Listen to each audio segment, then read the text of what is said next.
worked with congressmen like John Conyers, worked with Canadian doctors. He is the father of it. And he's got legislation put forward on many occasions, but it was only in 2009 with the Affordable Health Care Act that real progress was made. And it's no surprise that the progress was made under President Obama, because for many years in Chicago, Quentin Young was Mr. Obama's personal physician. He has openly claimed credit for indoctrinating Mr. Obama into the ideas of socialised health care. But more than that, Quentin Young was a 40-year veteran of the Communist Party USA, until he left that organisation to set up a new Marxist group, and that's called Democratic Socialists of America. Now you might think that doesn't sound too tough, but one of the leaders of DSA, Democratic Socialists of America, a man called Kurt Stand, is still serving a 17-year jail sentence in your country for spying for East Germany and the former Soviet Union. In 2008, from his jail cell, he wrote a wonderful article, which is in my book, talking about how he'd been watching Mr. Obama for many, many years and what a great president he was going to make, a real breakthrough. The Obama campaign released a little video recently, and its aim was to attack Mitt Romney, because they claimed that the architect, the man who designed Romneycare in Massachusetts, was a former Massachusetts state senator named John McDonough. And then they said, guess what? That man was brought in by us to design Obamacare. So he designed both systems. Ha ha, Mitt Romney. But what they didn't say was that John McDonough was for several years the Boston chair of Democratic Socialists of America, a Marxist organisation. So Marxists are designing policy in your country all the time. They're doing it at will. Whenever the Democrats in power, you think the Democrats done it. It wasn't the Democrats, it is the Marxists behind the Democrats. And this is how it works, folks. The unions are the key.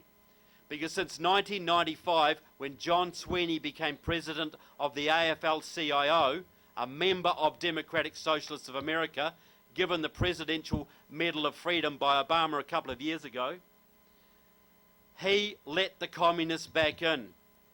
And the communists have flooded back. They now own all the major unions in this country, SEIU, AFSCME, NEA, you name it, they run it. So the process is simple. The Marxists set a policy. This is what we want as the law in America. They then make it Labour union policy because they control the unions. Then the unions go to Democrat Party conventions and put it forward as policy, and because they've got the big block votes, they get it pushed through. They also get Democrats elected at every level in this country. So they just say to the Democrats, you want our support, you promote this policy. And if you don't vote that way, you won't get support next time. That's how small groups of communists, by using the Labour union muscle, can get their policy implemented as Democrat policy. They do it all the time. If you want to know what the Democrats are going to do next year, you read the Communist Party's People's World or Democratic Socialists of America's Democratic Left, because what's in their pages this year will be on the floor of your state legislature or the floor of your Congress next year. That's how they do it. So what about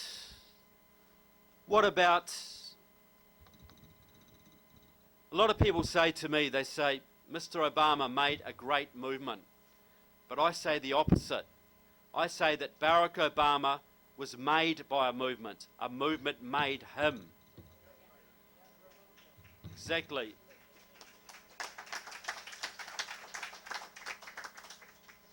And that movement started in Hyde Park, Chicago in the 50s. Anybody here from Chicago that is brave enough to admit it? Well done, sir.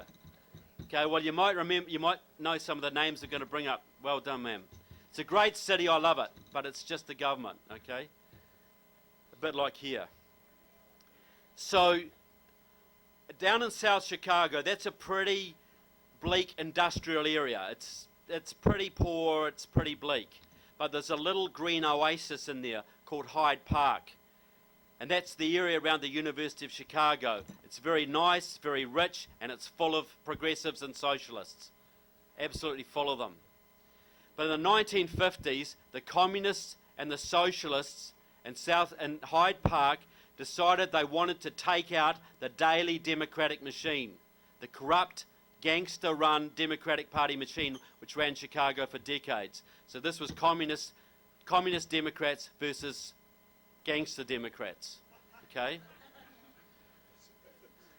Yeah. Predator versus alien, exactly. So what they did, they knew they had to broaden their base. So the communists and socialists of Hyde Park formed a big alliance with the blacks of South Chicago, the Latinos, and the labor unions. So communists, socialists, Latinos, blacks, labor unions. Does that sound familiar to some of you guys? That is the blueprint for the Obama machine. That's where it started. And the first person they elected was a man called Leon Dupre to the Chicago City Council. And he was a real rebel, real thorn in the side of the dailies. He was a lawyer, and when he left the City Council, he became a very close friend and a mentor to Mr. Obama. But back in the 1920s, Leon Dupre was going down to the local rifle range in Chicago to practice target shooting with his best friend, Saul Alinsky, for the communist revolution they thought was just around the corner. In the 1940s, Leon Dupre was going down to Mexico City to visit with Leon Trotsky, the exiled Soviet leader, then hiding out from Stalin. The next person they elected was in 1983. They got a black lawyer named Harold Washington elected to the Chicago Mayoralty. Huge upset. He was a long-time Communist Party supporter, and he stacked his administration from top to bottom with Marxists. Absolutely stacked it.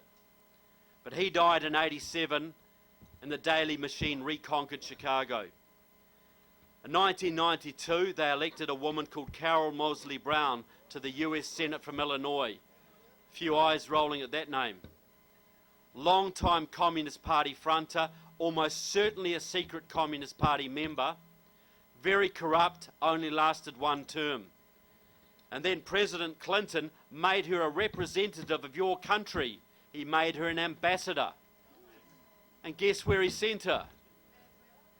Worse than that, New Zealand.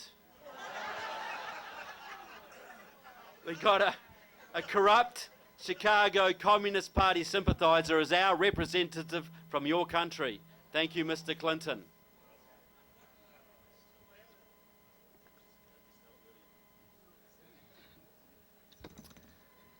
And incidentally, Mr. Obama, anybody know Tony Hill, who was the state senator out of Jacksonville? He was the head of Democrat majority leader.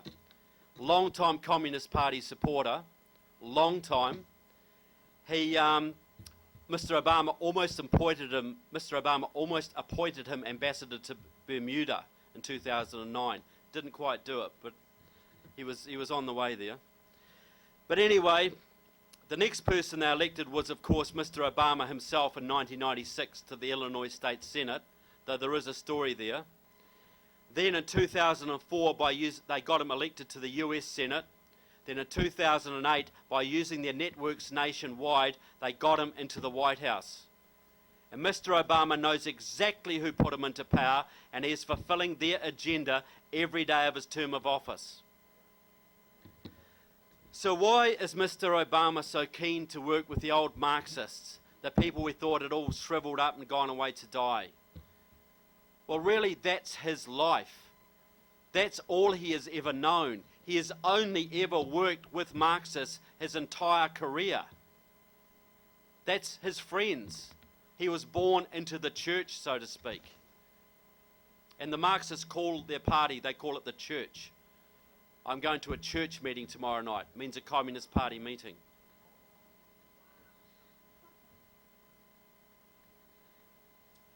The first significant mentor that we really know about with Mr. Obama was a man called Frank Marshall Davis. How many of you heard of him? Good half of you? Yeah, well, he's in there, definitely. It was Frank Marshall Davis back in the 1940s. Frank Marshall Davis was a member of the Communist Party in Chicago, member of the Dory Miller Club. But he was a jazz critic, a writer, a journalist. He was really quite a hero of the Chicago left at that time, because this was the height of the jazz era when the black left was a very vibrant movement. But in 1948, he left all the glamour and glitz behind and moved out to Hawaii, a little backwater in the Pacific. And it was a backwater in those days. But why would he do that? Well, at the time, Comrade Stalin had ordered his slaves in the American Communist Party to put as many comrades as they could out to Hawaii. Now, what do you think interested Comrade Stalin in Hawaii? Pearl Harbor. The same thing that interested the Japanese. Because as I keep repeating, Moscow has always been interested in your military. Was then, still is today. So they wanted as many spies on the island as they could get, and as many agitators as they could get to get the bases closed down. So Frank Marshall Davis was a loyal comrade out there. He infiltrated the Democrat Party. And the other thing they were doing, they were anticipating Hawaiian statehood. And they knew if they could take over the local Democrat Party, which they did, that would guarantee the communists control of that state's presidential electoral college votes, which is very crucial in a swing election, a tight election. It would also guarantee them a whole bunch of left-wing congressmen and left-wing senators in your government forever. It's exactly why the communists started and always backed the Washington D.C. statehood movement, and today back the Puerto Rican statehood movement. It's all about controlling those electoral college votes to keep you guys out of power. But Frank Marshall Davis, he worked for a labour union publication called the Honolulu Record. And his boss was a man called Koji Ariyoshi. Now Ariyoshi, Japanese-American communist, worked with the United States Army in China during World War II with Mao Zedong's communist armies against the Japanese Imperial Army. After the war, Ariyoshi went to New York where he worked with the Amerasia people. Now Amerasia was a left-wing magazine staffed by communists and several known Soviet KGB agents who were working with the secret communists in your State Department, and it was riddled with them. Still is, but it was riddled with them, and they were trying to tilt US foreign policy away from Chiang Kai-shek's nationalist Chinese towards Mao Zedong's communist Chinese. And because they succeeded in getting your Congress to cut off aid to Chiang Kai-shek, 500 million Chinese were delivered to the communists. Small bunch of American traitors delivered China to the communists, just as a few years later they would deliver Vietnam to the communists.